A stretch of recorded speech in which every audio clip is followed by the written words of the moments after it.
د دې ځای اوسېدونکی یم، شهید علي مې نوم دی او د دې ځای باشنده یم.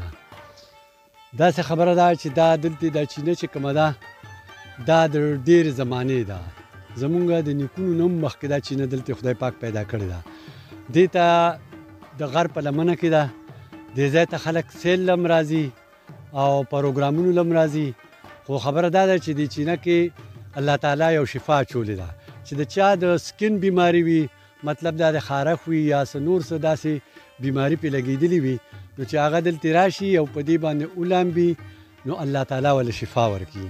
بله خبره دا ده چې دا غر دی دلته ښه خاموشي ده، یو سړي ته ذهني سکون هم راځي، صرف د مرغو اوازونه دي او ښه د سیل سپاټې ځای دی.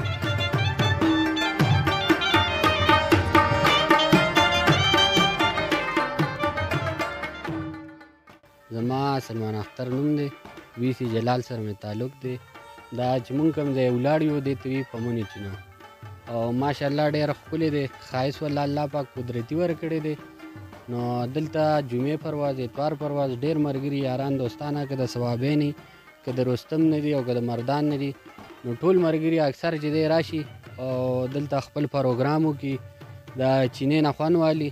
او زما ټولو ملګرو ته دا خواست دی چې راشي دا ځای یو پیری وزټ وکړي.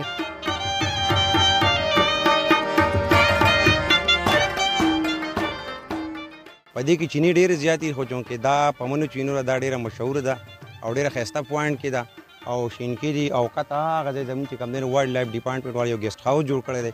هلته کې ملګري راځي پروګرامونو له او د چینې له خلک راځي نه چې د سکین حوالې سره څومره قسمه بیماری دي الله پاک چې کوم دی نه دا دې سره شفا ورکړي.